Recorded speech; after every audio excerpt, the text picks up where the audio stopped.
France Maghreb 2.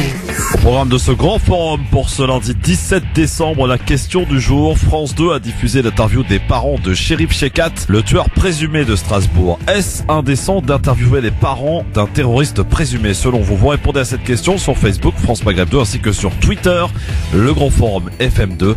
Et on en parle avec vous dans quelques minutes au 01 40 33 9000. L'invité de l'entretien du LGF à mes côtés pour l'interroger tout à l'heure, Audrey Prodesti, monsieur Driss Etazaoui, vice-président de l'association Maire Ville et Banlieue, maire adjoint à la ville de Évreux, qui sera avec nous tout à l'heure à 17h. Le LGF, c'est donc parti, comme chaque jour, de 16h à 18h, votre rendez-vous quotidien sur France Maghreb 2. LGF, le grand forum, votre rendez-vous, votre talk de fin d'après-midi chaque jour 16h-18h pour cette dernière semaine avant les vacances, bien sûr. On partira tous ensemble lundi 24 qui sera notre dernière de l'année en direct la semaine prochaine avec, j'espère, beaucoup de monde dans nos studios. Ça sera notre petit pot de départ avant les vacances pour une reprise de 2 janvier. Sachez-le d'ores et déjà, notez-le. Jusque 18h donc avec un programme à foi très sympathique. Comme d'habitude, la possibilité de vous exprimer et comme d'habitude sans langue de bois avec notre sujet à la une, c'est l'interview par France 2 qui a scandalisé une bonne partie de la toile. Ce week-end, l'interview des parents de Cherif Chekhat, ce tueur présumé de Strasbourg.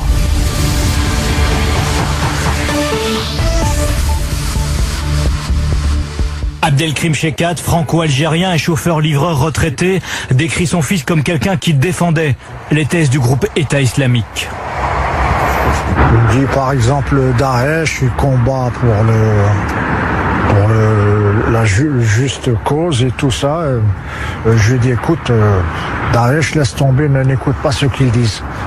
Je lui dis tu vois pas les atrocités qu'ils commettent, des décapitations, des brûler des gens vifs. Qu'est-ce qu'il vous répondait? Il me dit c'est pas vrai, c'est pas eux, c'est des autres qui commettent ça. Qu'est-ce qu'il disait votre fils au sujet du groupe État islamique? Il m'a dit c'est pas des assassins, c'est tout. Il adhérait à ces idées? Oui. Mais moi je pensais pas que... Moi je lui ai toujours dit non, c'est des criminels. Voilà, alors ce papa, on a vu aussi une autre interview avec la maman qui s'est exprimée et ça a scandalisé, choqué la toile. Du coup, cette question que l'on vous pose aujourd'hui, est-ce que France 2 donc a diffusé cette interview de parents de Cherif Chekhat, tueur présumé de Strasbourg, est-ce indécent d'interviewer les parents d'un terroriste présumé? Selon vous, vous répondez oui ou non sur Facebook, Christophe le Grand Forum, sur Twitter, LGFF, le Grand Forum FM2, pardon. Alors, c'est assez intéressant parce que les résultats sont pas les mêmes. Vous êtes 51% sur Facebook à penser que oui, c'est choquant, c'est indécent, alors que vous êtes 43% à penser que non sur Twitter. Voilà, donc 51% de oui sur Facebook, 43% de oui sur Twitter. Donc vous continuez de voter Facebook, France Maghreb 2, Christophe le Grand Forum, France Maghreb 2 bien sûr, et aussi Twitter, donc le Grand Forum FM2. Je m'y perds. Bon, heureusement je m'y retrouve. Vos appels aussi en direct au 01 40 33 9000. Quoi qu'il en soit, ça a beaucoup choqué cette interview de ce père qui serait visiblement aussi fiché S pour fondamentaliste religieux. Enfin, ouais, fondamentalisme.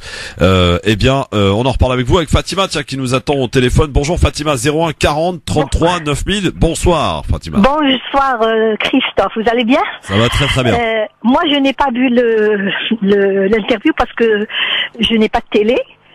Et donc franchement je suis choquée. Je vous entends maintenant, je suis choquée.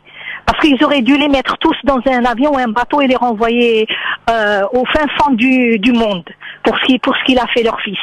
Parce que quand on a 27 condamnations et qu'à partir de l'âge de 10 ans on est délinquant, moi je pense que ce n'est pas la faute aux gars là, c'est la faute aux parents. Ceci d'une part. Je voulais, Christophe, s'il vous plaît, juste une information que j'ai eue comme ça, mais comme il y a de l'intox, il paraît que... Vous m'écoutez, Christophe? Ah bien sûr, je vous écoute, avec Fatima. Attention, voilà. Ouais, alors, il paraît que la prime de Noël pour les sénateurs, c'est 8 000 euros. Bah je ne sais pas, franchement j'en ai aucune idée. Voilà, comme il y a beaucoup de faux et de vrais. Donc moi, si quelqu'un a c'est-à-dire un renseignement là-dessus, j'aimerais bien le savoir et il faut le dire. De quel droit un sénateur, il prend 8 000 € de prime de Noël? C'est peut-être une blague, hein. Peut-être une blague. Il y a beaucoup de fausses infos et d'intox qui circulent sur les réseaux sociaux en ce moment. Faut faire extrêmement attention. Voilà. Ouais, voilà. En tout cas, chose qui vient de tomber aussi cet après-midi, c'est intéressant, c'est que les GAFA, vous savez, ces sociétés qui sont Google, Amazon, etc., vont être taxés à partir du 1er janvier. Ça a été annoncé cet après-midi. Donc enfin, voilà. Bravo les gilets jaunes. Et puis quoi d'autre? Bah si, il y a aussi un syndicat de police qui est Alliance qui appelle à bloquer les commissariats à partir de ce mercredi. Exactement, oui, c'est ce que j'ai entendu. Voilà. Et ben voilà. Donc choqué, Fatima. Il y a des choses qui vont se faire. Si il faut arriver à ce stade-là pour que les choses avancent, et ben voilà. Moi je condamne. J'ai condamné les gilets jaunes, les violences, tout le bazar. Mais puisque il faut arriver par là, ben je sais pas quoi dire. Franchement, Christophe. Bon. Et je vous remercie. Je vous en prie, Fatima. À bientôt et bon après-midi à vous. En tout cas, vous nous appelez en 01 40 33 9000 pour nous dire si vous êtes choqué par la diffusion par France 2 de l'interview des parents de Chérif Chekat, ce tueur présumé de Strasbourg. Vous êtes 51% à l'être, en tout cas sur Facebook, 41% à l'être seulement sur Twitter, j'ai envie de dire seulement. Enfin, les résultats sont pas les mêmes, quoi. Donc 51 sur Facebook, France Maghreb 2, 43 sur Twitter, le grand forum FM2 et vos appels en direct au 01 40 33 9000. Bonjour. Bonjour. Bonjour monsieur, quel est votre prénom? C'est Walid. Bonjour Walid, il nous appelle d'où Walid? De Sénégal. Alors Walid, est-ce qu'il est choqué lui par la diffusion de l'interview des parents de Chérif Chekat? J'étais un peu choqué, mais je suis encore plus choqué par les propos de l'auditrice qui est passée juste avant. C'est-à-dire de remettre la faute sur les parents et de dire qu'on était censé les mettre dans un avion et les envoyer au fin fond du monde. Suite aux 27 condamnations de Chérif Chekat. Après, moi, mon point de vue, c'est que c'est pas la faute des parents, ça serait plutôt la faute de la société. Parce que si un enfant à 10 ans commence à causer des problèmes à la société pour de la délinquance, c'est l'État, c'est la société elle-même qui doit se poser les questions. Comment faire pour sortir cet enfant de ce bourbier, en fait. Et c'est pas de le laisser atteindre 27 condamnations et finir comme ça, terroriste et tuer des gens. Ouais. Aujourd'hui, il y a un problème aujourd'hui, c'est que quand c'est des gens des cités, des quartiers, des banlieues, on cherche pas à savoir, on les met en prison, on les sort, on les met en prison, on les sort. Et le problème aujourd'hui, c'est que à partir de 10 ans, dès qu'il y a un enfant qui commence à sombrer dans la délinquance, faudrait se concentrer sur lui et faire en sorte qu'ils s'en sortent en fait, et pas de les laisser se noyer jusqu'à devenir intégristes ou islamistes et finir par commettre des attentats. Très bien. Oui, je t'en prie. J'avais juste une deuxième chose à dire en fait. Je sais qu'on n'est pas chez Medjed, mais apparemment il y a... Enfin, j'ai entendu parler de islamo-braqueurs. J'aurais voulu savoir en fait si les islamo-mécaniciens ça existe, des islamo-médecins ça existe, des islamo je ne sais quoi. Ces propos, moi je pense qu'ils sont vraiment déplacés, ils sont graves. Je sais que vous avez fait un appel la semaine dernière pour saisir le CSA par rapport à la prof d'histoire là qui avait dit des bêtises. Oui. J'ai appelé, j'ai saisi le CSA, j'ai fait appel à 10 personnes de mon entourage qui ont aussi saisi le CSA. Et je pense que pour cette femme aussi, pour ces médias qui parlent d'islamo-braqueurs, moi, je sais pas ce que ça veut dire, en fait, islamo-braqueur. Ouais, c'est des termes qui sont apparus, effectivement, et qui sont très tendance, très à la mode, utilisés par certaines personnes dont on sait leur intention. Mais je trouve que c'est grave, en fait. Parce que évidemment. Islam et braquage, ça va pas ensemble. C'est tout bête. Ouais. Donc, islamo-braqueur, c'est pas normal, et est-ce qu'on peut saisir le CSA pour ses propos, en fait. Et on va se renseigner auprès du CDM avec qui on est partenaire pour ce genre d'action, et puis surtout avec leur service juridique, et puis pourquoi pas, on va essayer d'établir un truc, mais c'est vrai que pour rester hyper vigilant, et je compte sur vous vraiment, je lance cet appel très sérieusement, si vous entendez par exemple des termes qui vous paraissent choquants, que ce soit à la radio ou à la télé, vous n'hésitez pas à nous les envoyer tout de suite sur les réseaux du Grand Forum, et on fera remonter l'information rapidement auprès du CDM et de leur service juridique pour qu'on puisse entamer, s'il y a lieu, une action. Voilà. Donc en tout cas, merci beaucoup. Je trouve ces propos plus graves que ceux que la prof d'histoire avait dit la semaine dernière. Ouais, après sur l'échelle de graduation, il y a quand même voilà, c'est difficile ça dépend des sensibilités, ça dépend de plein de choses. Donc merci en tout cas Walid de ton appel. Il n'y a pas de souci. Alors pour ce qui est de la prime de 8 000 € de Noël accordée aux sénateurs, apparemment cette prime a existé jusqu'en 2014. Je remercie d'ailleurs gros clin d'œil à ceux qui m'envoient l'article, donc j'ai pas eu le temps de le lire complètement, mais ce que j'ai compris c'est que finalement cette prime a existé. Donc chaque sénateur touchait 8 000 euros de prime de Noël, ce qui est plutôt pas mal, hein, c'est sympa quand même. Et puis apparemment, bon, je sais pas trop si ça existe toujours, mais ça existait en tout cas jusqu'en 2014 pour cette prime de Noël. De 2003 ou 2001 à 2014, ce qui est quand même pas mal. 8 000 euros pour chaque sénateur pour la prime de Noël. Bon bah écoutez, voilà, bon Noël à vous. Allô, bonjour. Salut. Salut, prénom, ville d'appel. Damien, Rachid. Salut Rachid, Damien, bienvenue à toi Rachid. Salut Christophe, ça va? Alors choqué ou pas par la diffusion de l'interview par France 2 des parents de Cherif Chekatt? Bah moi, ça va être ni l'un ni l'autre. Ce qui me choque un peu, du moins ce qui me choque, ça me choque pas vraiment, mais c'est que tu poses la question. Ah bon, et pourquoi ça te choque Rachid? Quand je dis ça me choque, non. Choqué, c'est un grand mot, ça me choque pas, mais je suis un peu étonné que je pose cette question. Parce que moi, je me dis, en dehors du père et de la mère, qui est la personne la mieux amenée à être interviewée pour parler justement de Cherif Chekatt? Et en dehors de ça... Oui, mais attends, il y a plusieurs éléments quand même, si tu permets Rachid. D'abord, le père apparemment est fiché S pour radicalisation, enfin pour fondamentalisme, je ne sais pas comment ils appellent leur truc là, c'est avec tous leurs termes bizarres. Il fiché S et puis le faire, je sais pas, genre 4 jours après le drame, beaucoup ont pris ça comme une insulte envers les victimes. D'autant plus qu'ils ont diffusé l'interview au moment même où on apprenait la 5e disparition, la 5e mort de cet attentat. Donc voilà, beaucoup de gens ont été choqués de faire ça de la part de France 2. Est-ce que c'est utile en fait d'écouter les parents d'un tueur présumé? On sait très bien ce que pensent les parents de leur enfant et quoi qu'il ait fait, et de toute façon ils apporteront toujours leur soutien à leur enfant et ils essaieront quoi qu'il arrive de le défendre même si c'est indéfendable. Mais voilà, est-ce que c'est utile? Christophe, l'interview, moi, je l'écoute entièrement. Ouais. Et il défendait pas spécialement son enfant.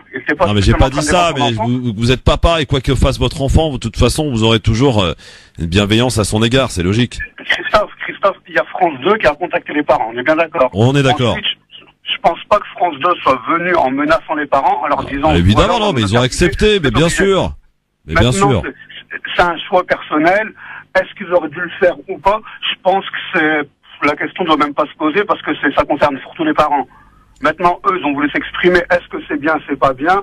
Je ne sais pas. Mais se poser la question, franchement, c'est... on se pose la question. Tu sais pourquoi on se pose la question? Parce qu'il y a eu beaucoup de personnes qui se sont indignées par rapport à ça et qui ont été choquées justement, à l'image d'ailleurs de notre sondage. Pourquoi, Christophe? Écoute, faut leur demander, Rachid, faut leur demander. Maintenant, nous, on pose la question. Je vois que sur Facebook, par exemple, France Maghreb 2, 51% des votants sont choqués par la diffusion de cette interview. Donc forcément que ça interpelle. Bah honnêtement, moi Christophe, l'interview, je l'écoute entièrement. Je pense que tu as dû l'écouter, je sais pas ce qu'il y a de choquant. Évidemment. C'est juste des journalistes qui sont venus, qui ont demandé à des parents, est-ce que vous voulez bien répondre à certaines questions? Comme je disais précédemment, les parents sont les mieux amenés à expliquer des choses sur l'enfant. Ça sera pas moi, pas toi ou un ami. Maintenant, ils ont accepté. Moi, je pense que c'est plutôt bien. Bon, plutôt très bien. Non, mais c'est ton avis, Rachid. On le respecte, on l'entend. Oui, nous, on écoute tout le monde dans cette émission. Tu sais bien, hein? Bien sûr, Christophe. C'est pour ça que je vous appelle souvent. Ah bah, c'est gentil, en tout cas. Merci beaucoup, cher Rachid. À bientôt. Tiens, j'en profite pour faire un petit clin d'œil au footeux, là. Vous savez qu'on a eu le tirage au sort de la Ligue des Champions, ce midi, là. Bon, ça va être très dur pour les Lyonnais, hein. Ils vont se taper le Barça, quand même. Bon. Nous, c'est Manchester. C'est moins difficile pour le Paris Saint-Germain. Allô, bonsoir. Vos appels 01 40 33 9000. Choqués ou pas par cette interview? Bonsoir, madame. Quel est votre prénom? Lilia de Clamart. Bonsoir, Lilia de Clamart. Comment ça va, Lilia? Alors moi, je suis plus que choquée. Oui. De voir ses parents, ils auraient dû carrément se faire oublier complètement et carrément, je vais pas dire ne plus exister, mais carrément. Non, quand même, Lilia. Soyons sérieux. Non, ils ont le droit d'exister quand même. Non, mais vous avez été choqué par. Alors, c'est quoi qui vous a choqué? C'est que les parents. Ce qui m'a choqué, c'est que déjà leur fils a fait ça. Il savait très bien qui il était. Il savait qu'il avait plein de condamnations. Il a tué quand même et ils osent se présenter à la télé devant des millions de personnes. Déjà, je trouve que ça fait du tort déjà aux musulmans, on n'en a pas besoin. Ouais. Avec ce qui s'est passé, d'accord, ils auraient dû carrément ne pas passer à la télé. Lilia, je vous pose la question. Quel est l'avantage pour eux de passer à la télé? Lilia, je vous pose une question toute simple. Est-ce que c'est plus France 2 qui a eu cette intention de vouloir faire parler les parents? Ou alors c'est les parents qui ont accepté de prendre la parole. Pour eux, pour vous, quel est le plus choquant? Moi, je pense que les pauvres parents, ils doivent être, je sais pas s'ils sont analphabètes ou pas. France 2, on sait très bien comment ils sont. Moi, je me pose juste la question, pourquoi ils n'ont pas été interviewés les parents du, vous savez, celui qui a été l'extrême droite, là, qui a aussi fait une fusillade, j'ai oublié son nom. Ouais. Pourquoi est-ce qu'on va toujours voir les parents quand c'est des musulmans et pourquoi on va pas les voir quand c'est des Français d'extrême droite, extrême gauche, tout ce qu'on veut? Pourquoi forcément? Ouais. Voilà, donc choqué, vous Lydia, voilà. Choqué. Bon, merci beaucoup Lydia de Clamart et bonne soirée à vous. Et je voulais juste dire encore une fois, je soutiens les gilets jaunes. Oui. C'est vrai que les députés, les sénateurs, bon, ils ont énormément de privilèges par rapport à l'Allemagne déjà. Par contre, ce qui me choque, c'est que il faut dire aux gilets jaunes, notamment de la communauté, que faites attention parce qu'il y a beaucoup d'extrême droite derrière et qui se font manipuler et que si là on a Macron, c'est quelque chose de pas terrible, mais si on a l'extrême droite, et ben on verra ce que ça va donner. Il y en aura plus un qui restera en France. On sait ce qu'on a, on sait pas ce qu'on va avoir, c'est ça. Voilà, exactement. Donc ils fassent bien attention parce qu'on les met aussi devant la télé, on les fait parler et tout. Mais qui c'est qui tire les ficelles derrière et c'est certainement pas eux qui seront bénéficiaires plus tard. Donc il faut bien leur mettre dans la tête. Merci chère Lydia, à bientôt et bonne soirée. Très bien votre émission, c'est la première fois que j'appelle. Ah bah écoutez, j'espère que c'est pas la dernière. Hein. Il faut toujours la première dans la vie, hein. C'est comme ça. Je trouve très bien. Merci Christophe. Merci Lydia et bonne soirée à vous. Merci de votre appel. D'ailleurs, tiens, j'en profite, on en reparlera peut-être demain, mais on a appris ce week-end qu'une femme qui portait le hijab a été poignardée du côté de Montauban. Visiblement, on en reparlera demain. Alors on lui a même pas volé quoi que ce soit, non, on lui a juste arraché son voile, quoi. Donc voilà, une nouvelle fois, apparemment une agression à caractère islamophobe du côté de Montauban. Montauban, oui, c'est à côté de Toulouse, ça, hein, si je ne m'abuse. Allô, bonsoir. Oui, bonsoir. Bonsoir, chère madame, quel est votre prénom? Karima. Karima, on est où avec vous? Dans quelle ville? À Metz. À Metz, dans l'est de la France. Bon. Tout à fait. Ma chère Karima, c'est ça, hein, Karima? Oui. Est-ce que vous avez été choquée, vous, Karima? Bon, on va pas dire que j'étais vraiment choquée, mais bon, il n'y avait pas besoin, en fait. On voit pas l'utilité qu'ils apparaissent à la télé, qu'ils parlent de leur fils, de ce qu'il a fait. Il y a pas de quoi être fier, en fait. Ouais. Et puis, on va pas dire que c'est que de leur faute aussi. France 2, pourquoi aller les chercher, en fait? Ils veulent prouver quoi aux gens? Ouais. Qu'est-ce qu'ils veulent montrer aux gens? Il n'y avait pas besoin. Ils n'ont rien apporté à l'affaire, ils n'ont rien changé. Ça n'a rien effacé. Ce qui est fait est fait. Et tout à l'heure, j'ai entendu un jeune homme qui a dit que c'était la faute de la société. Ce n'est jamais la faute de la société. La première société, c'est la famille. Après, la grande société, c'est la société dehors. Donc, quand on est bien au sein de sa famille, on ne peut rien atteindre dehors. Ouais, j'aime bien ce petit accent messois derrière, hein, Karima. Hein, il y a un petit accent de la Meuse là-bas. Ah oui, non, mais il y a un petit accent de l'Algérie. En même temps, voilà, mélangé. Ce qui est formidable. Oui. Merci beaucoup, Karima, d'avoir pris la parole dans le LGF, en tout cas. C'est moi, passez une excellente soirée. Merci pour ce qu'on fait. Avec grand plaisir, cher Karima. Merci pour votre fidélité.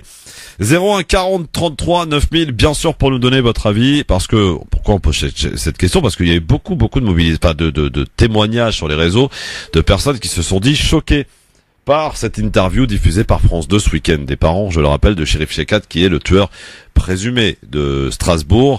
Voilà. 01 40 33 9000. Allô, bonsoir. Oui, bonsoir Christophe. Bonsoir madame. Quel est votre prénom? Samira du Val-de-Marne. Samira du Val-de-Marne. Comment ça va, Samira?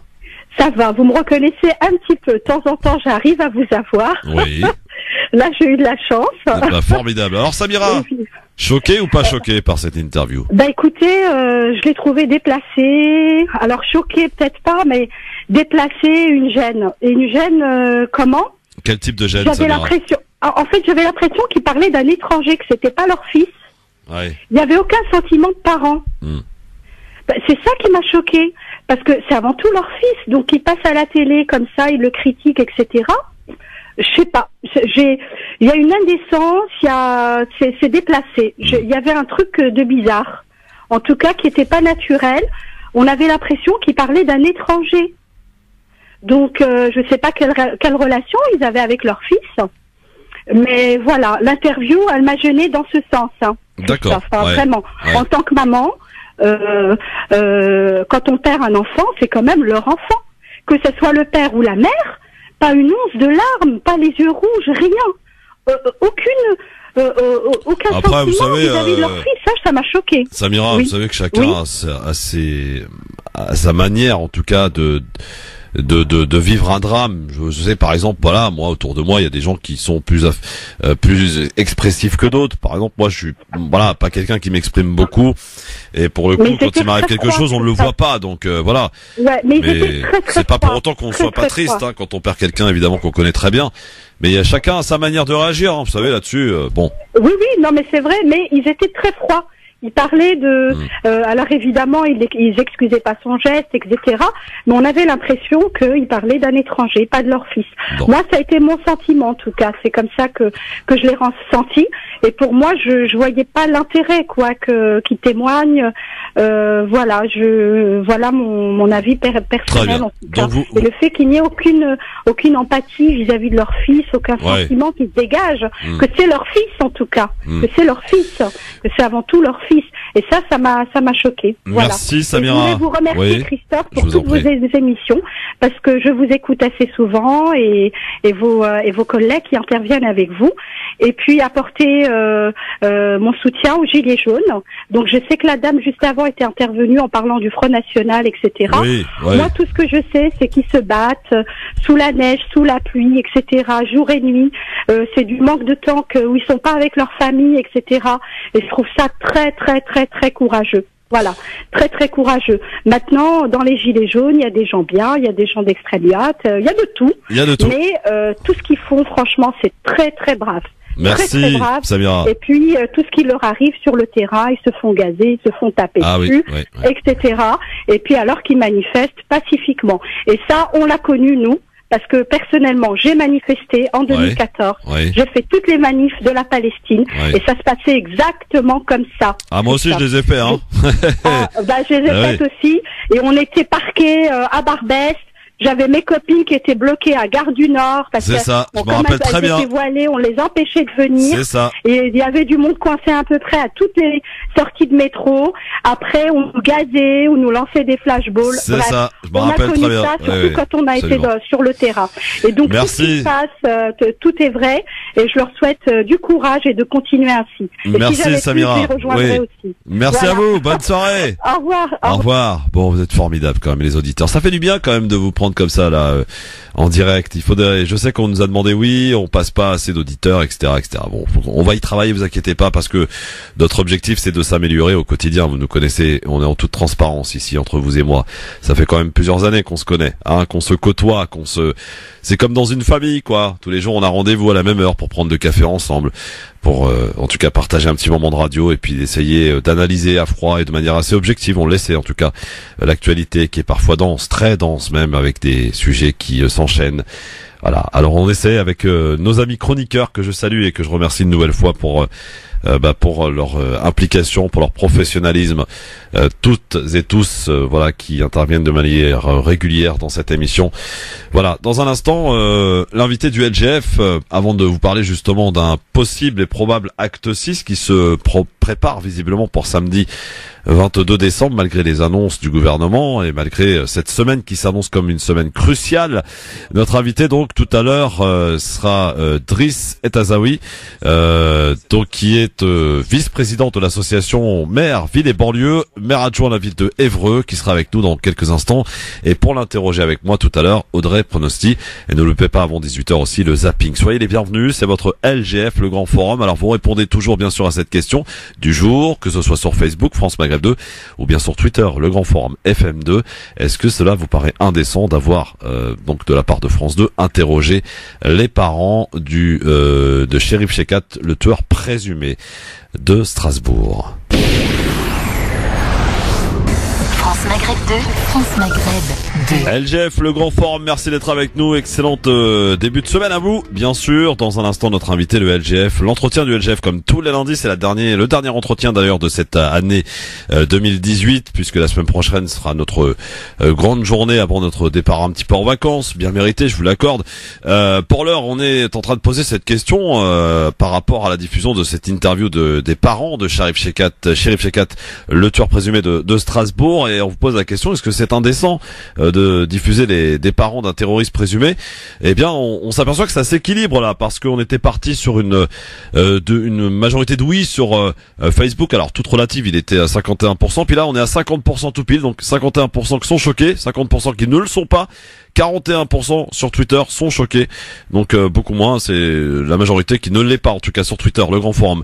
FM2, vous n'hésitez pas et vous continuez bien sûr à voter. Et nous sommes avec Kadour pour dernier appel, dernier avis sur ce sujet. Kadour, bonsoir. Bonsoir. Vous nous appelez d'où, cher Kadour?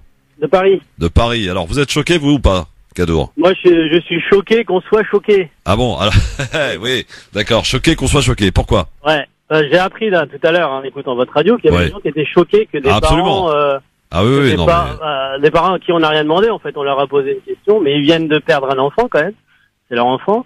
On leur pose des questions, eux répondent qu'ils l'auraient dénoncé. C'est ça. Donc ils le soutiennent pas. Et les gens sont choqués. Je comprends pas. Ils voudraient peut-être que... Ils considèrent que c'est une insulte faite aux victimes. Ils considèrent que c'est une insulte qui est faite aux victimes. Non mais c'est sur des victimes eux-mêmes. Alors c'est vrai que c'est plus facile de dire... Ça me rappelle la fable de La Fontaine. Si ce n'est toi, c'est donc ton frère. Enfin, avec le loup qui tue l'agneau, mais il tue un autre agneau. Il dit mais c'est pareil. Tu es un agneau, donc c'est la même chose quoi. Donc finalement, ce sont les victimes. Ils viennent de perdre un enfant et... Kadour, choqué qu'on soit choqué. Ouais. Je suis vraiment choqué que les gens soient choqués. C'est de la méchanceté. Alors ça veut dire que 51% des gens sont méchants en fait finalement. Non, pas forcément méchants, mais non, mais t'as écouté les auditrices et auditeurs qui sont intervenus. Il y en a qui sont choqués, qui ont expliqué ce pourquoi ils l'étaient. Voilà, après chacun a son ressenti. Il faut, voilà. On n'est pas là pour être du même avis, hein. On est là pour ne pas être d'accord justement, mais et de pouvoir argumenter et puis de le faire selon chacun ses sensibilités. C'est très important. Oui, alors je veux juste dire une dernière chose, après je ne vais pas parler de politique, mais je veux dire quand on a des politiques qui tuent d'autres personnes, que ce soit Bush ou d'autres, qui tuent indirectement, pour moi c'est exactement la même chose, sauf que c'est pire. Ils donnent l'ordre de tuer des gens, c'est-à-dire, attends, explique-toi Kadour, qu'est-ce que tu veux dire par là? Je veux dire que ces gens-là, ils parlent, enfin vous avez des gens politiques, que ce soit Bush ou d'autres. Ouais. Je sais pas moi, comment dire, Shimon Peres, non pas Shimon Peres, pas Netanyahu, tout ça, enfin, les gens donnent l'ordre de tuer les gens, ces gens meurent, mais ces gens parlent, et les gens ne leur en veulent pas, ils parlent toujours. Ouais, ils sont pas choqués de les entendre parler. Alors que des parents qui étaient contre que leur enfant fasse ça, de toute façon, évidemment, ils étaient contre.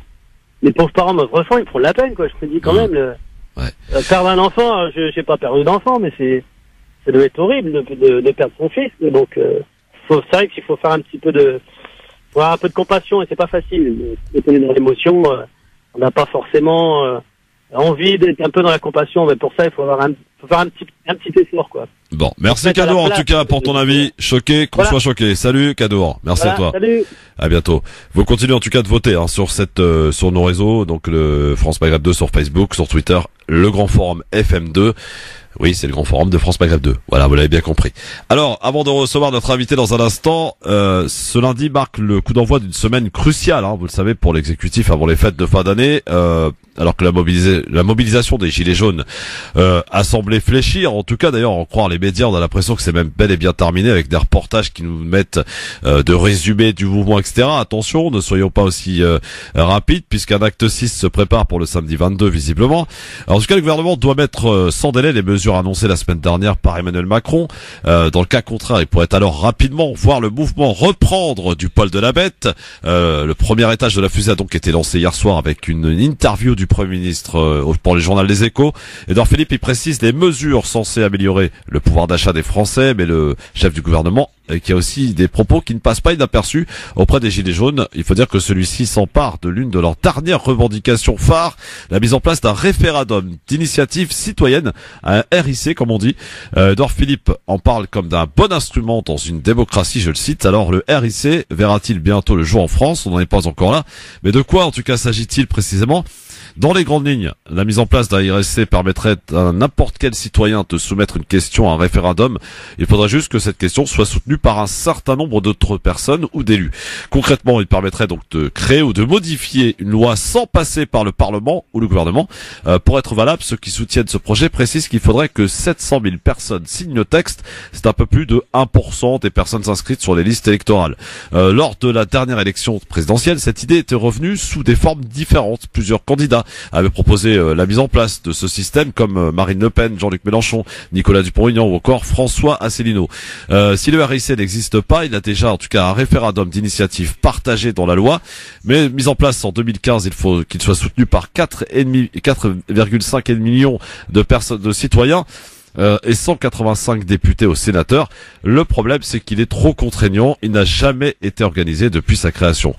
Toujours à propos de la sortie de crise, donc des Gilets jaunes, on apprend que le président Emmanuel Macron organisera demain à mardi une réunion à l'Élysée qui portera sur le grand débat qui doit avoir lieu dans les prochains mois pour sortir du conflit, donc avec les Gilets jaunes, si tant est qu'ils y arrivent. Alors, et puis on a appris aussi cet après-midi, tout à l'heure, donc un syndicat Alliance, syndicat de police, appelle à bloquer tous les commissariats à partir de ce mercredi. On sera probablement amené à en reparler.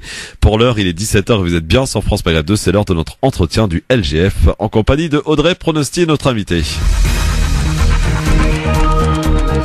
L'entretien du LGF, l'invité de ce lundi, ma chère Audrey Pronosti, qui est avec nous également pour cette interview. Bonjour Audrey d'abord. Bonjour Christophe, bonjour à tous. Un invité que vous connaissez, chère Audrey, Driss Etazaoui, qui est avec nous. Bonjour Driss. Bonjour Christophe, bonjour Audrey, bonjour à tous les auditeurs. Un sacré parcours quand même, Driss. Donc on a l'occasion que l'on va découvrir au cours de cette émission. Ma chère Audrey, je crois que tu le connais, tu l'as rencontré dans des activités. Oui, je l'ai rencontré lors d'une conférence qui était organisée par Yacine, je recherche son nom. Yacine Lamaoui. Exactement.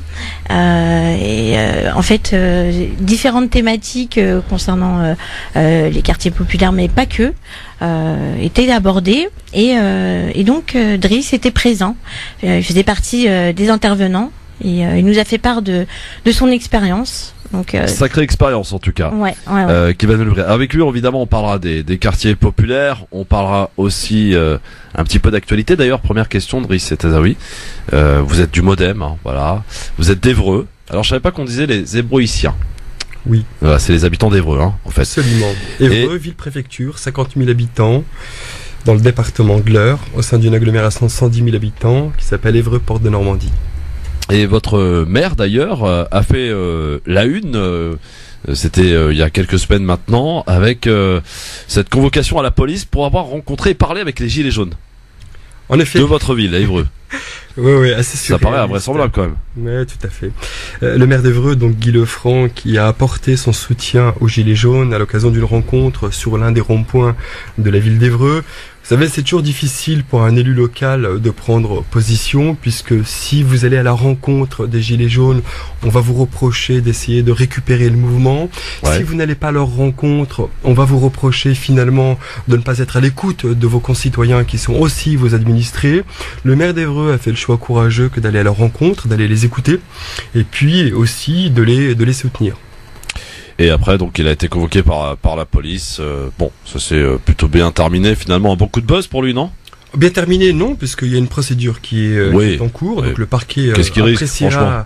Il risque d'être poursuivi. On va pas reprocher à un maire, monsieur Etazaoui, d'aller parler à ses administrés, quand même. C'est pas moi qui vous le dis. Il faut peut-être rappeler à vos auditeurs ce qui s'est passé avant la convocation. Voilà, qu'est-ce qu'on lui reproche concrètement. Donc, il est parti à la rencontre des Gilets jaunes. Effectivement, il les a écoutés. Et puis ensuite, il leur a dit, moi, je comprends la souffrance qui est la vôtre. Je comprends votre désespérance. Et en même temps, j'ai envie de vous dire que bloquer nos concitoyens sur les ronds-points, bloquer leur circulation, bloquer aussi par ailleurs l'activité des commerçants n'est probablement pas la bonne solution. Ils sont dans la même situation que la vôtre, ils sont dans les mêmes difficultés que les vôtres, et peut-être que la cible, si vous aviez une cible, n'est pas celle de vos concitoyens, mais probablement celles et ceux qui représentent l'État local et donc la préfecture. Il leur a dit, je ne vous invite pas à bloquer la préfecture, mais si j'étais gilet jaune, et si j'étais parmi vous, il est clair que si je devais manifester à un endroit en particulier, j'irais manifester devant la préfecture. Et donc effectivement, vous imaginez bien la colère du préfet, qui dès lors a fait un communiqué exprimant sa stupéfaction.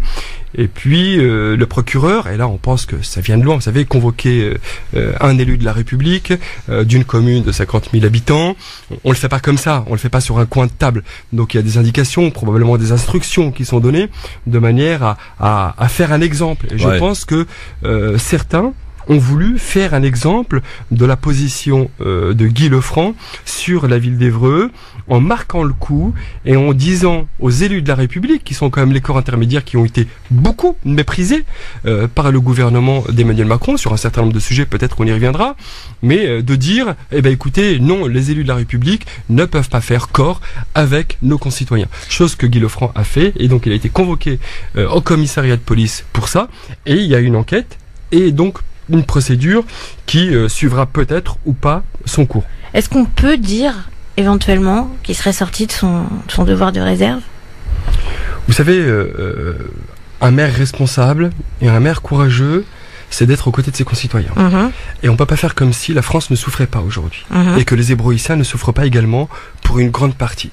Et croyez-moi, vous avez d'un côté l'élite, entre guillemets, les bien-pensants, qui reprochent donc au maire d'Évreux d'avoir fait ce geste. Vous avez des parlementaires, vous avez des ministres. Moi je rappelle qu'à Évreux on a quand même 2 ministres, Bruno Le Maire et Sébastien Lecornu. Donc c'est pas rien que dans le jeu politique de ce territoire.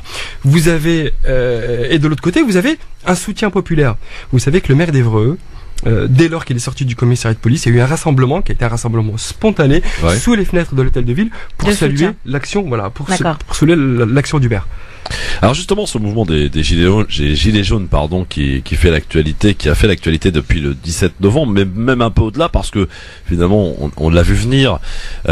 Pour ce qui est de la réponse de l'exécutif, Driss et Tazaoui, comment vous la qualifieriez cette réponse, cette gestion de crise? Il y a 2 choses. Je pense, de mon point de vue, qu'on accable un peu trop le président de la République. Ça fait 18 mois qu'il est aux responsabilités. Mais c'est quand même lui qui est responsable, vous êtes d'accord? Ça fait 18 mois qu'il est aux responsabilités, et en 18 mois, j'ai le sentiment qu'on lui demande de rendre compte du passif des mandats précédents. Celui de François Hollande avant lui, et qu'on lui dit aujourd'hui, parce que vous savez, les politiques publiques sont des politiques publiques de grands cycles. Réduire le chômage, vous ne le réduisez pas en 6 mois. C'est-à-dire que vous impulsez un certain nombre d'initiatives et elles produisent leurs effets au bout de 18 mois, 24 mois, 36 mois, mais c'est pas du jour au lendemain. Et donc j'ai le sentiment qu'on accable aujourd'hui Emmanuel Macron, non pas sur le fond, mais davantage sur la forme.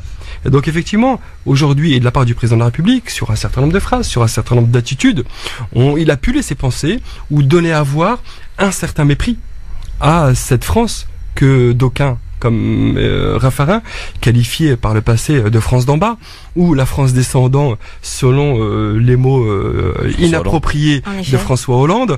Et cette France-là a eu le sentiment finalement d'avoir été méprisée par le président de la République. Et j'ai le sentiment que... À tort? Mais alors... À tort ou pas?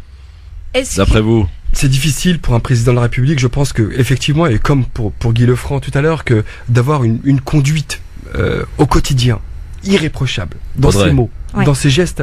Et alors à tort, oui, il faut qu'il fasse un petit peu plus attention. Quand on est président de la République, chaque mot, chaque virgule doit être pesé. Est-ce que d'une certaine manière, vous venez de dire que effectivement, ça fait 18 mois qu'il est à l'exécutif, donc il faut d'une certaine manière faire preuve d'une certaine indulgence. J'entends. Sauf que, est-ce que d'une certaine manière, il ne crée pas ce sentiment de toute puissance, du sauveur, et sur le plan de la communication, il a quand même créé, alors d'une part, une certaine proximité avec le peuple français. C'est tout à son honneur, sauf que on voit qu'aujourd'hui, il va bien falloir qu'il trouve une solution pour prendre de la distance, mais maintenant s'il veut en prendre, on va lui reprocher. Et d'autre part, il a souvent mis en exergue le fait que il pouvait apporter toutes les solutions. J'entends qu'il n'est pas le seul à avoir fait ce genre de discours, mais est-ce que d'une certaine manière il ne s'est pas mis en fait lui-même dans cette situation-là en fin de compte? Emmanuel Macron, président de la République, président jupitérien, comme on aime à le qualifier, est très probablement redescendu de son trône. Oui, en effet. Et il est clair que aujourd'hui, il a été propulsé aux plus hautes fonctions et aux plus hautes responsabilités sans avoir passé ou sans être passé par un certain nombre de strates, dont celle d'être élu local, par exemple, qui vous permet finalement de mieux appréhender les enjeux d'un territoire, d'être au contact au quotidien des administrés qui sont les vôtres, et donc de pouvoir communiquer ou se comporter de la manière la plus humble, la plus bienveillante qu'il soit vis-à-vis de vos administrés.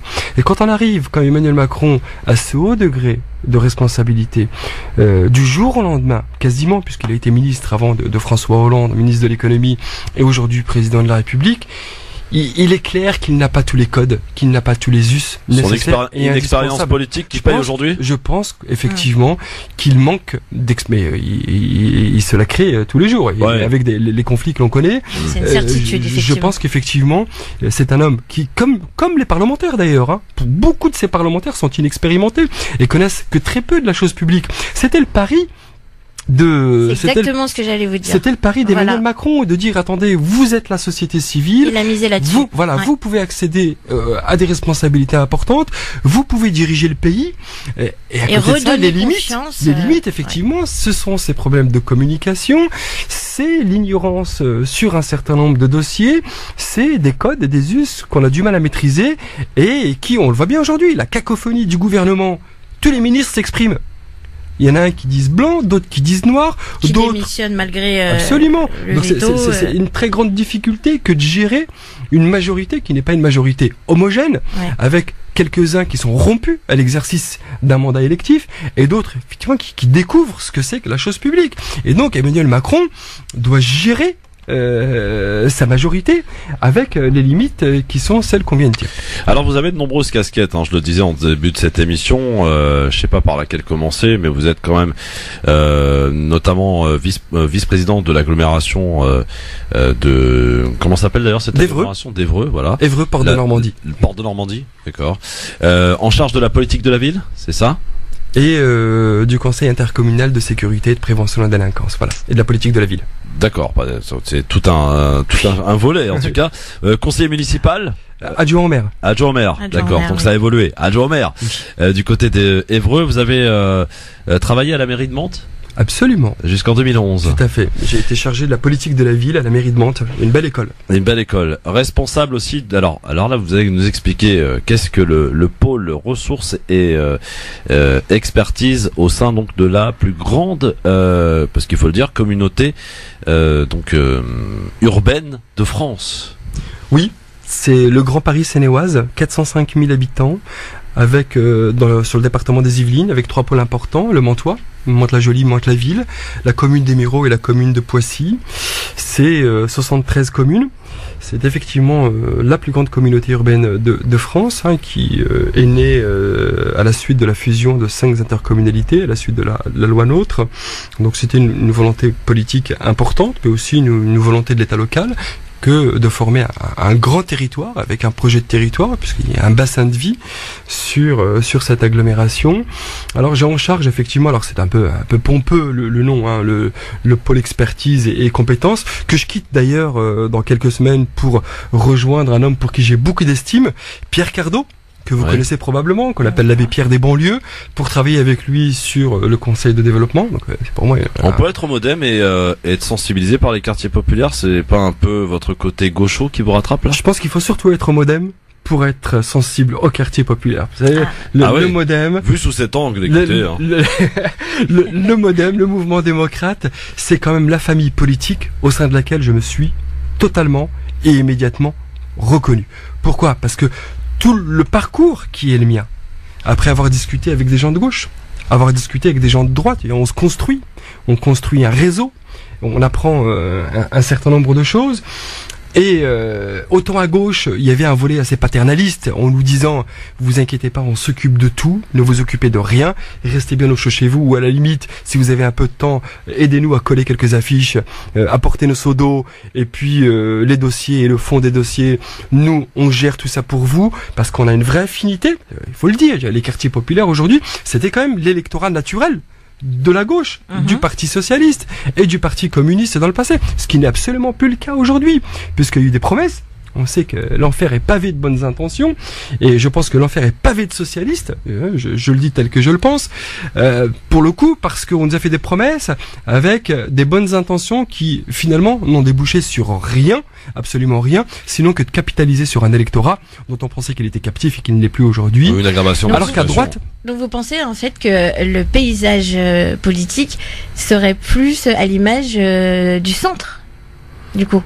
Bah je sais pas. Qui n'est pas bien représenté dans les quartiers quand même, faut le dire. Vous avez raison.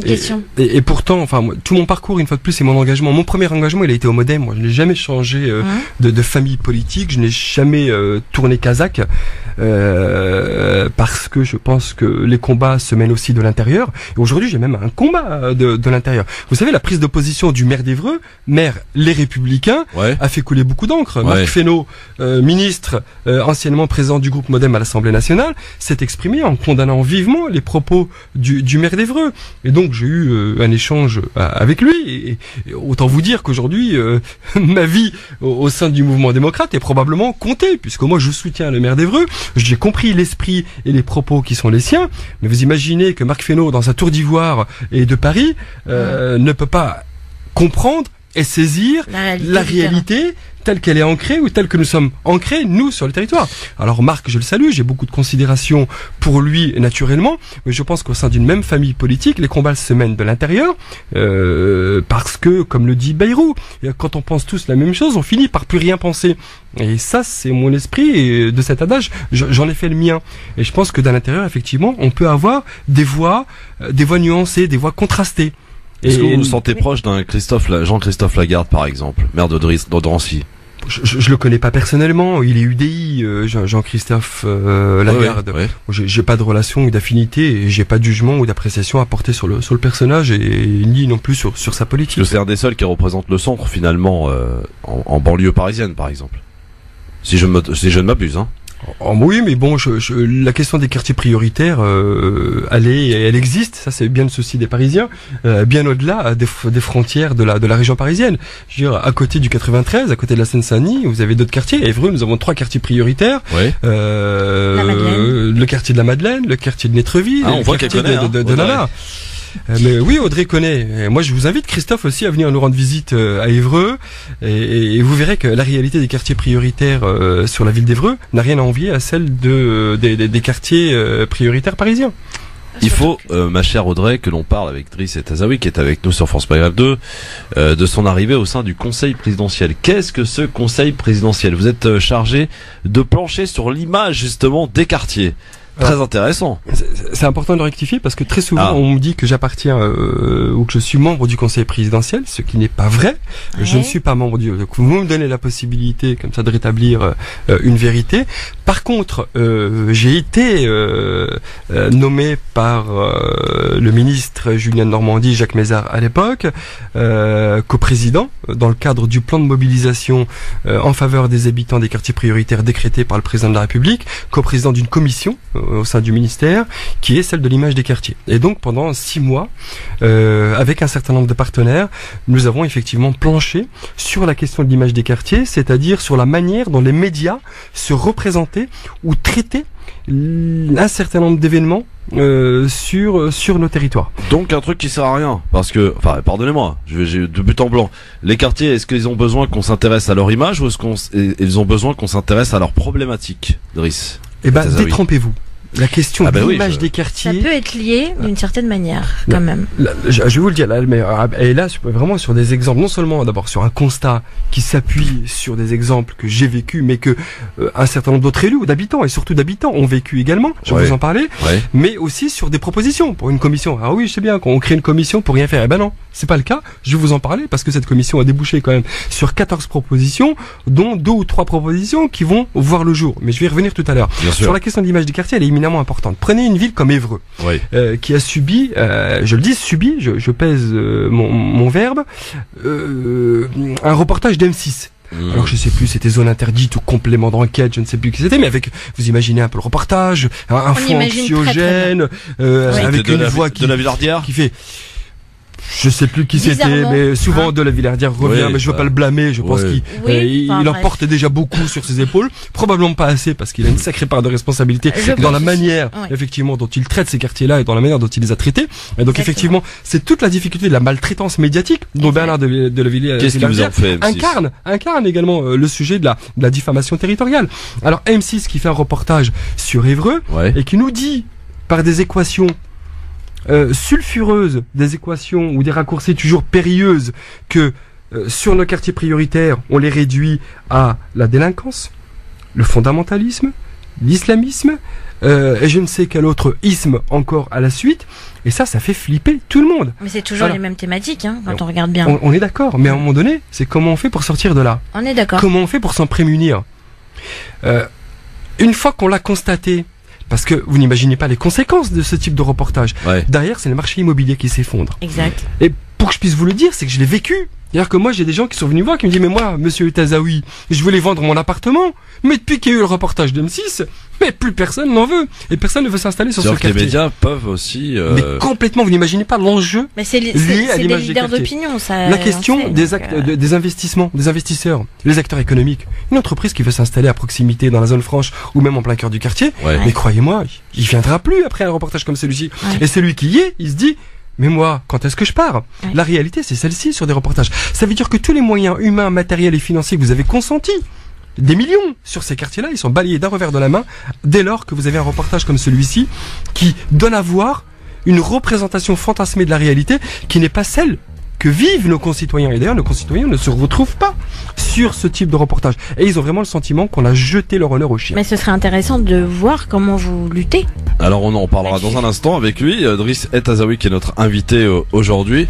On va parler de ce conseil présidentiel et de cette image donc que vous entendez défendre des quartiers. Et la question que je vous poserai dans un instant avec Audrey, est-ce qu'il faut peut-être envisager un véritable plan Marshall pour les banlieues ? On a tout essayé, on a injecté beaucoup d'argent. On a incité un certain nombre de projets dans les quartiers, rien ne marche.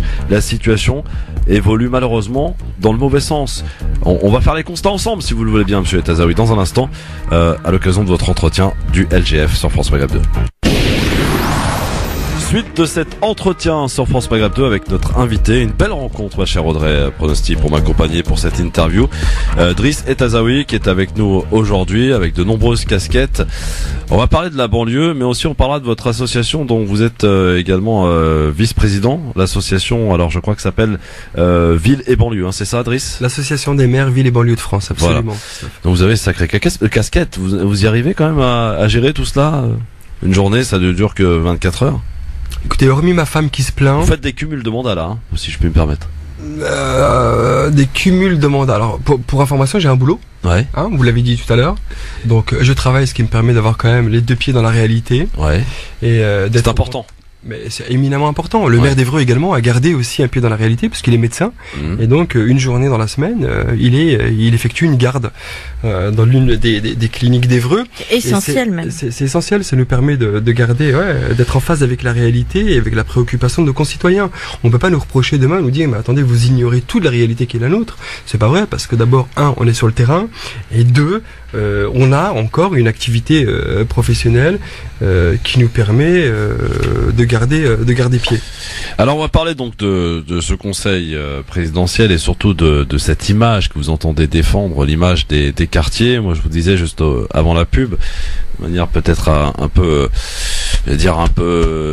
voilà, j'ai tout jeté en pâture. On a tout essayé dans les banlieues. Ça fait des années qu'on injecte de l'argent. Tous les gouvernements essaient en tout cas d'injecter énormément d'argent, des projets, et la situation n'évolue pas, ne change pas. Alors vous me disiez, t'as été un peu dur. Et en quoi je suis dur, Driss Etazaoui, de faire des constats qui sont réels depuis 30 ans, 40 ans maintenant ? La politique de la ville a 40 ans cette année. C'est l'une des politiques publiques les plus jeunes. C'est l'une des politiques publiques les plus évaluées de France. Et effectivement, à chaque fois, on se pose la question, et c'est toujours intéressant de noter, cher Christophe, que la question ou la remarque qui est la vôtre, c'est de dire ce que disent beaucoup. Et donc c'est aussi tout l'enjeu sur l'image des quartiers. Mais attendez, on a le sentiment finalement qu'on déverse des moyens à fond perdu, que ces quartiers-là sont une espèce de tonneau des Danaïdes et que on n'en voit pas le retour sur investissement. Permettez-moi de vous dire que cela est faux. Pourquoi ? Parce que sur nos quartiers, et pour les 6 millions de nos concitoyens qui vivent sur les 1500 quartiers prioritaires de France, les chiffres que nous donnent les bailleurs sociaux, c'est que sur ces territoires-là, tous les 2 ans, vous avez entre 18 et 20% de la population qui quitte ces quartiers-là et qui les quitte par le haut. C'est-à-dire que dans le cadre d'un parcours résidentiel, nos habitants, pour des raisons de raisons professionnelles, un boulot ailleurs, pour raisons de famille, une famille qui s'agrandit, etc., de réussite. Voilà, je quitte mon quartier. Ce sont des quartiers qui concentrent des logements sociaux. Ce sont des quartiers qui concentrent une grande fragilité économique. Et donc des territoires qui sont éminemment vulnérables. Et c'est la raison pour laquelle l'État, par décret, a ciblé ces 1500 quartiers-là. C'est parce qu'ils concentrent la pauvreté. Alors, une fois qu'on a dit ça, et qu'on se dit que on a 20% de la population qui quitte ces quartiers-là tous les 2 ans et qui vont vivre ou qui vont s'installer ailleurs pour un certain nombre de motifs, on se rend compte également que à la place de ces habitants-là, on a une nouvelle population qui arrive. C'est ce que j'allais vous demander. Qui est encore plus fragilisée. Laquelle ? Et plus en difficulté que celles qui viennent partir. C'est la raison pour laquelle le président... C'est le serpent qui se mord la queue, en fait. Bah absolument, mais tout à fait. La question du peuplement. On a parlé de l'enjeu de l'image des quartiers. Ouais. Il faut aussi parler du peuplement et de la diversification du peuplement. Demain, nous devons réfléchir sur nos quartiers à la production, enfin, en tout cas à la question de la production des logements sociaux, non plus à l'échelle d'un quartier, non pas à l'échelle d'une ville, mais bien à l'échelle d'une intercommunalité. L'idée, c'est de diversifier le peuplement à l'échelle d'un territoire beaucoup plus vaste et de faire en sorte que des CSP+, puissent côtoyer des CSP qui le sont beaucoup moins, ou beaucoup plus fragiles. C'est de faire en sorte que, comme le disait le président de la République, les primo-arrivants ne soient pas systématiquement installés sur ces quartiers-là. De faire en sorte que les populations les plus pauvres ne viennent pas ajouter de la difficulté là où on a déjà beaucoup de pauvreté. C'est de faire en sorte que les DALO, le droit opposable au logement, ne soient pas également systématiquement positionnés sur ces quartiers-là. Et dernière chose, et je le dis parce que je m'appelle Driss Etazaoui, quand on s'appelle Driss Etazaoui, c'est toujours plus facile de le dire que quand on s'appelle Audrey ou bien Christophe, c'est qu'on ne peut pas continuer à ajouter de la communauté, non pas les unes à côté des autres, mais des communautés les unes sur les autres, sinon on finit par créer du ghetto. Les ghettos, alors justement les quartiers, Audrey, une petite question sur une initiative d'un maire en l'occurrence. Exactement. Je présume que vous avez dû entendre parler d'un projet qui est en train de se mettre en place en ce moment. Azdine Taibi, le maire de Stein, commence à effectuer un projet de travail pour élaborer des chiffres, pour avoir des valeurs précises concernant donc, alors là en l'occurrence on est en Seine-Saint-Denis. Il est associé avec le maire de Bondy. Il est associé aussi avec le maire de l'Île-Saint-Denis. Il appelle d'autres maires des quartiers populaires à s'associer à cette démarche. Lui, ce qu'il veut, en fait, c'est dénoncer les inégalités qui existent et qui subsistent dans les quartiers populaires. Il dénonce bien évidemment la baisse de la dotation de l'État. Il cherche en fait à taper du poing, mais pas pour le buzz. Concrètement, j'ai eu l'occasion de l'interviewer. Lui, il veut un soutien massif des différents maires, mais avec une démarche constructive et réelle. Et son objectif, c'est à moyen terme, concrètement, une fois que l'étude sera faite, c'est de porter plainte contre l'État. Voilà, concrètement. Parce que finalement, c'est l'État qui est responsable.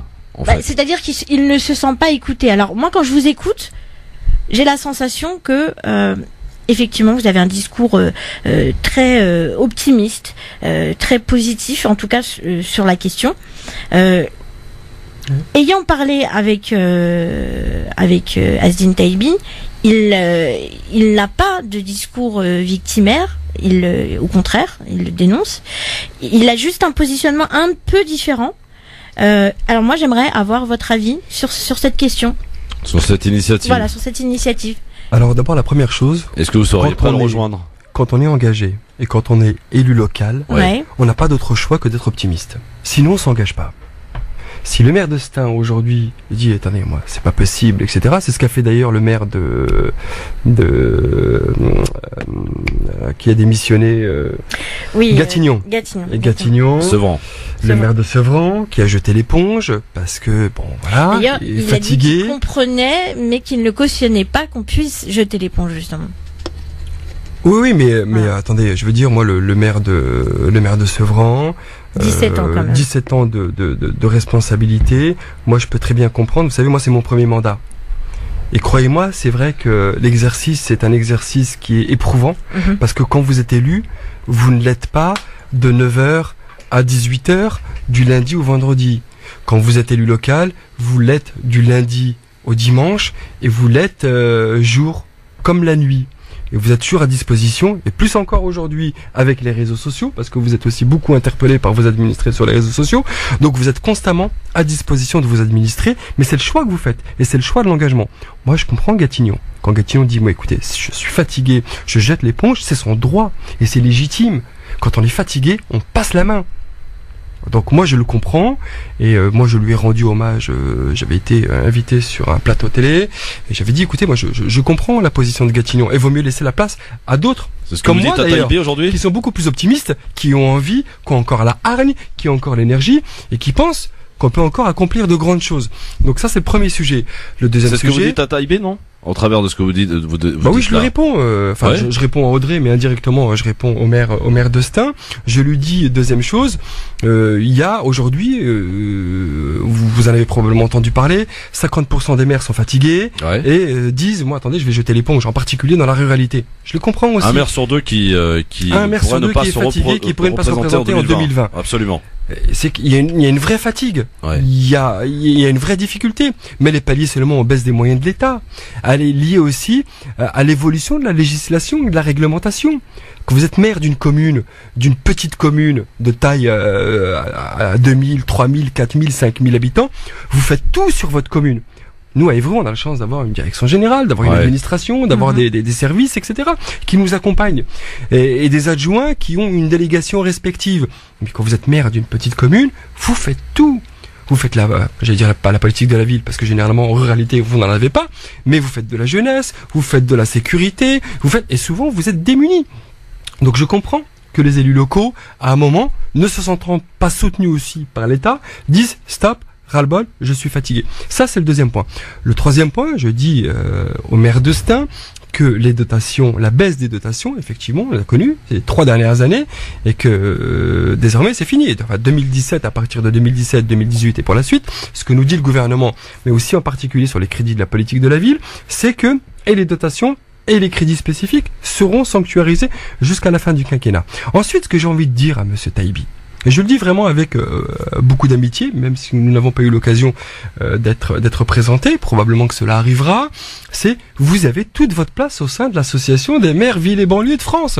Si vous avez des combats à mener... Un appel du pied, là. Hein. Complètement. Je rappelle juste il en a assez, justement, de tout ce qui peut être en rapport avec les politiques de la ville, parce que pour lui c'est un moyen Audrey, mais très clairement, nous au sein de l'association, nous avons des gens du PCF, nous avons des gens de la France Insoumise, nous avons des gens issus des rangs socialistes, nous avons des LR, et vous avez là un modem. Donc on travaille ensemble parce qu'on pense qu'il y a un certain nombre de sujets qui dépassent les clivages gauche-droite. Et je rappelle juste, et là, les auditeurs en sont témoins, c'est que l'association des maires villes et banlieues a été l'association qui est partie au charbon, qui a combattu le gouvernement, en particulier sur 2 sujets, la baisse significative des contrats aidés, et puis la baisse des crédits de la politique de la ville. On a mené un combat avec un certain nombre de partenaires associatifs pendant 1 an, de l'appel du Grigny jusqu'à maintenant, et on a eu des résultats. Le dernier résultat aujourd'hui, c'est 85 millions d'euros supplémentaires qui sont prévus dans la loi de finances 2019. Donc pour vous, c'est pas du bricolage. Avec des crédits nouveaux. Non, mais pour moi 85 millions d'euros, je suis désolé, pour faire c'est quoi, pas du bricolage. Pour faire quoi avec cet argent? Je vais pouvoir vous le dire, mais je vais d'abord finir de répondre à M. Taïbi. Vous avez aujourd'hui, vous avez une colère, elle date pas d'aujourd'hui à mon avis, Astin, quoi. Hein. C'est un ras-le-bol au fil des années, au fil des mandats. Rejoignez-nous, vous avez toute votre place, parce que nous sommes l'association qui portons ce type de combat auprès des ministères qui sont concernés. Vous pourriez le rejoindre en fait dans sa démarche de dépôt de plainte. Alors sur la question du dépôt de plainte, enfin moi aujourd'hui, nous quand on a mené le combat, j'entends bien. C'est Damien Carême, qui est aussi membre de l'association des maires villes et banlieues de France, qui est administrateur de l'association, qui vient déposer aussi une plainte contre le gouvernement, contre l'État, sur les questions climatiques. Et il l'a fait en son nom, Damien Carême, maire de Grande-Sainte. Il l'a pas fait, nous ne l'avons pas fait, au titre parce que c'est son sujet, parce que c'est ses affinités politiques. Hein, je crois qu'il est Europe Écologie Les Verts. Donc il l'a fait, dont acte. Ce n'est pas dans la philosophie de l'association des maires villes et banlieues que de traîner l'État en justice sur cette question-là. Mais nous sommes plutôt dans un rapport, non pas un rapport de force, même s'il a pu s'installer à un certain moment, mais de dire à l'État, nos quartiers, nos villes, c'est 30% de moyens en moins pour 30% de besoins en plus. Comment vous faites pour nous accompagner? Et donc, nous sommes quand même dans une démarche qui est plus une démarche critique, mais aussi constructive, et qui dit à l'État, nous, on lâchera rien. Et 1 an, on l'a combattu pour avoir les crédits dont je viens de vous parler. Donc les crédits de la politique de la ville, c'était 415 millions d'euros approximativement, 85 millions d'euros supplémentaires, de crédits nouveaux, j'entends. Hein. C'est approximativement 520 millions qui sont inscrits sur la loi de finances 2019. Alors vous me posez la question, Christophe. Oui, je vous repose la question. À quoi va servir cet argent une nouvelle fois? Vous me dites une nouvelle fois comme si on avait déjà déversé des flots. Non, on va pas s'amuser à faire les historiques du nombre d'argent qui a été injecté dans les quartiers. Mais il y en a beaucoup, Driss, vous le savez. Non, mais vous sous-entendez qu'effectivement, on déverse un peu trop de flux sur ces quartiers-là. Pas dit ça. Alors que je viens de vous dire que c'est 30% de moyens en moins pour 30% de besoins en plus. J'ai dit qu'il y a eu beaucoup d'argent d'injecté, le pacte financier que mais nous pas impose, beaucoup de résultats, Driss. Christophe, je rappelle aussi que le pacte financier que nous impose le président de la République, vous savez, sur le 1,2% de dépenses de fonctionnement, l'un des combats de villes et banlieues, c'est de dire que sur nos villes à nous, où il y a les 1500 quartiers prioritaires de France, sur ces communes-là, nous investissons plus parce qu'on part de tellement loin à travers les opérations de renouvellement urbain qu'on peut pas nous dire il va falloir vous astreindre à ces 1,2, à ce plafond de 1,2% de dépenses de fonctionnement en plus. Alors donc nous aimerions, c'est l'un des combats, c'est donc l'un des combats, nous aimerions que soit exclu de ces 1,2% de dépenses supplémentaires sur le budget, pour les budgets de plus de 60 millions d'euros, sont exclus les dépenses liées aux opérations de rénovation urbaine. Sur les secteurs, sur les 85 millions, c'est des postes d'ATSEM en plus. L'idée, c'est d'avoir 2 postes d'ATSEM dans les écoles maternelles. Je rappelle quand même que le gouvernement fait des choses qui sont pas inintéressantes. Le dédoublement de classe, aujourd'hui, tout le monde s'accorde à dire, le résultat est plutôt positif. Tous les maires aujourd'hui qui sont de gauche ou de droite, sauf à être de mauvaise foi, disent que le dédoublement des classes dans le réseau d'éducation prioritaire est une chose qui va dans le bon sens. Même si entre nous, on peut se dire les choses, c'est quand même les villes qui payent les aménagements. Parce qu'il faut aménager les classes. Il faut faire en sorte de poser les cloisons, etc., d'aménager. Donc on demande encore aux collectivités de consentir un effort supplémentaire. Encore. Donc c'est peut-être un mal nécessaire après. Oui, mais je suis d'accord. Oui, je vous le dis. Pour moi, à la limite, c'est vraiment l'anecdote parce que la mesure est bonne. Elle va dans le bon sens et c'est la question de la réussite scolaire de nos enfants. Et à partir de là, s'il faut qu'on mette la main à la poche, une fois de plus, on le fait. Il y a, donc je vous le disais, c'est les postes d'ATSEM supplémentaires. On a 1000 postes d'adultes relais supplémentaires également. C'est pas rien les postes d'adultes relais. Ils sont absolument nécessaires. Ce sont de véritables régulateurs et modérateurs. 1000, ce sera jamais suffisant. Mais écoutez, je vais pas cracher sur ce qu'on nous offre. C'est déjà ça. C'est toujours ça de prix. Vous avez également 15 millions d'euros pour des grandes associations.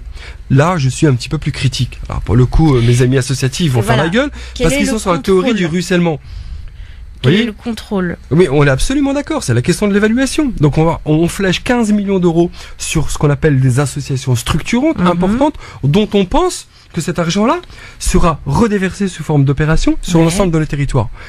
Je demande à voir. Driss Azaoui, les associations ont un rôle considérable dans les quartiers populaires.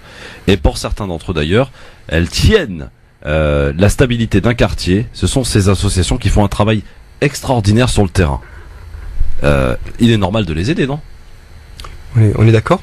Mais je veux dire là-dessus, c'est tout le sens du combat qu'on a porté avec l'association des maires villes et banlieues de France sur la question des contrats aidés.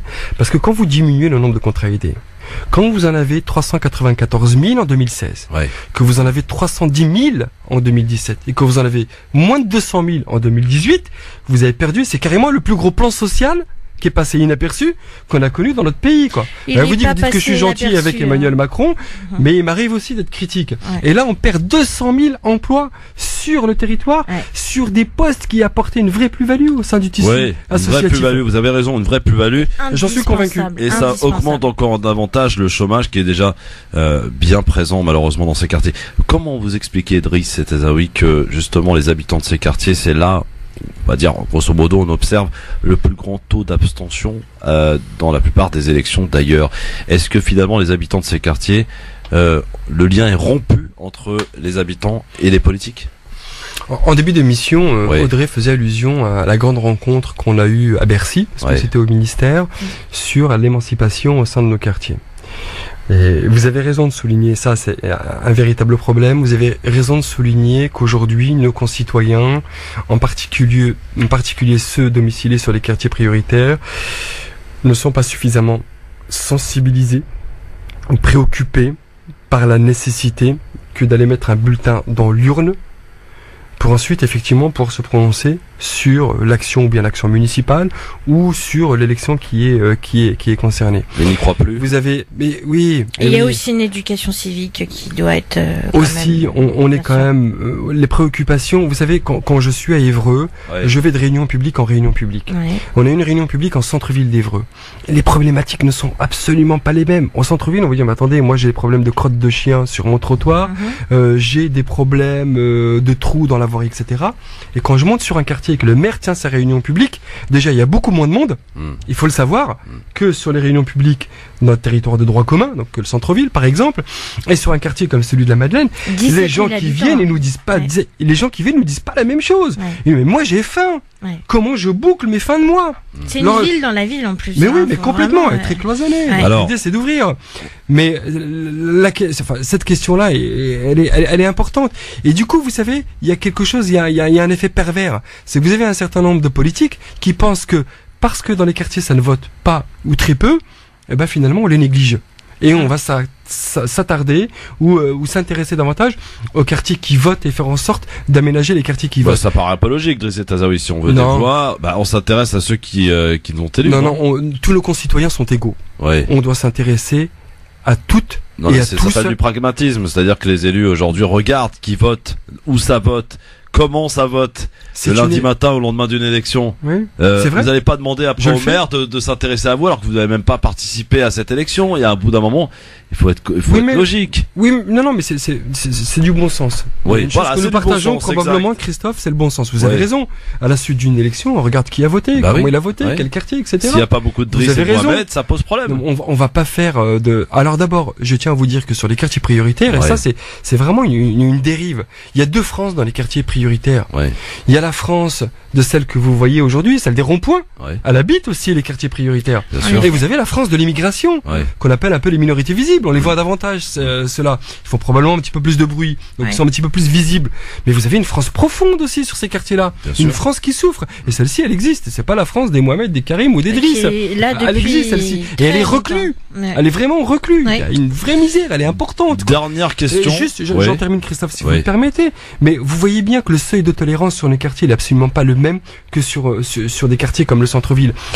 Sur un quartier prioritaire, si vous avez des mégots de cigarettes, c'est pas grave.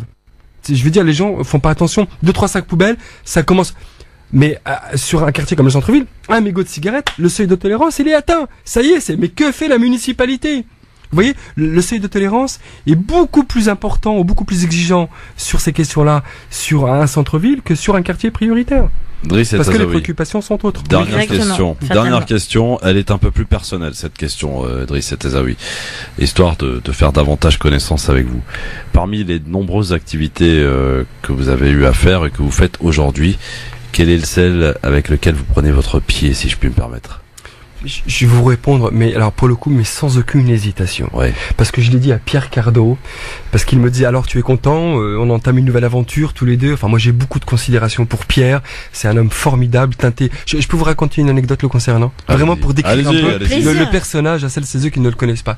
C'est je pars au bled, il me dit bing j'ai une machine à laver, etc. Enfin lave-vaisselle à l'époque. Je dis bah écoute je passe à Chanteloup-les-Vignes, je récupère son lave-vaisselle que j'embarque dans mon camion prêt à partir au Maroc avec ma famille, ma smala, etc. Et il est 21h30, 22h, je le quitte, je l'embrasse, et là il y a un administré qui vient, il est plus maire, hein. Il est plus maire de la ville, il n'occupe plus aucune fonction. Et il y a un administré qui arrive avec son dossier CAF sous le bras, à 21h30, 22h, et Pierre Cardot s'assoit avec lui, et il l'aide à remplir son dossier. Ben voyez, je veux dire, aujourd'hui, moi qui vous parle, je n'ai pas cette humanité qui est la sienne, c'est vous dire, aujourd'hui des élus locaux tels que Pierre Cardot, on n'en voit que très peu, on en constate que très peu. Et donc j'en reviens maintenant à mon histoire, pour vous dire que, sans aucune hésitation, être élu local, c'est beaucoup de fatigue, c'est beaucoup d'implication, mais c'est un tel bonheur. Vous savez pourquoi? Parce que vous avez le sentiment, non pas d'exister, mais de vivre. Vous vivez pourquoi? Parce que vous êtes utile. Et quand les habitants vous disent, vous envoient des messages pour vous dire merci parce que grâce à vous il y a tel et tel élément qui a changé dans ma vie, mais vous vous dites waouh, je vis quelque chose quoi. Et vous voyez, vous n'avez pas l'impression, pas le sentiment d'être passé à côté de votre vie. Et donc oui, sans aucune hésitation, être élu local, c'est formidable et je le souhaite au plus grand nombre. Merci Driss El Azaoui et peut-être qu'on se reverra. Quel est votre projet pour les municipales 2020? Vos intentions? Avec ce que je viens de vous dire, vous imaginez bien que j'ai envie d'y retourner. Bah oui. Et j'accompagnerai naturellement mon maire parce que je pense que la loyauté en politique, c'est une denrée rare, elle a du sens. Vous n'y allez pas tout seul. Non, mon maire est un type remarquable. Il n'y a pas de raison que je pourrais me dire pourquoi pas. Mais j'ai la tête sur les épaules. Je sais le travail que réalise mon maire pour cette ville. Je sais la confiance qu'il me témoigne aussi. Et donc je l'accompagnerai. Travailler à long terme. Quoi. Dans cette ville. Driss El Azaoui. Oui. À long terme. Voilà. À long terme. Merci beaucoup en tout cas d'avoir répondu à nos questions. Merci, vous avez fort bien réussi votre entretien du LGF, mon cher Driss. Merci. À très bientôt. Merci ma chère Audrey. Merci Christophe. Et restez bien à l'écoute de votre radio France Maghreb 2, l'entretien du LGF avec Driss El Azaoui aujourd'hui. France Maghreb 2, France Maghreb 2. LGF, le grand forum, merci d'être avec nous en direct jusque 18h et c'est pas fini. Oui, non, il nous reste un bon zapping à se mettre sous la dent, plutôt sous l'oreille. Enfin, vous voulez quoi. Si on prend 100 millions d'Africains d'un remplacement de population. Bon, voilà. Parce que les mots bamboula, d'accord, ça veut maintenant, moi, très franchement, je vois un barbu en djellaba. La réimmigration, c'est le départ des immigrés. Réellement le déradicaliser, est-ce que c'est possible? Donner une bonne dose de cheval. Mais je me sens très bien. Si la connerie se mesurait, il servirait de mettre étalon. Avec dans ce zapping aujourd'hui des déclarations en pagaille, encore une fois, et pour commencer justement, invité ce matin de Public Sénat, Gilles Legendre, président du groupe La République en Marche à l'Assemblée nationale, a eu ces propos qui risquent de faire réagir puisque dans cette crise des gilets jaunes, et selon lui, nous avons été trop subtils et trop intelligents, c'est ce qu'il a déclaré ce matin chez nos confrères de Public Sénat. D'abord, qui gouverne et qui ne commet pas d'erreur, je ne connais pas. Surtout quand on gouverne pour reprendre un pays qui était tout de même en très mauvaise posture et après avoir ouvert un nombre de chantiers incalculable.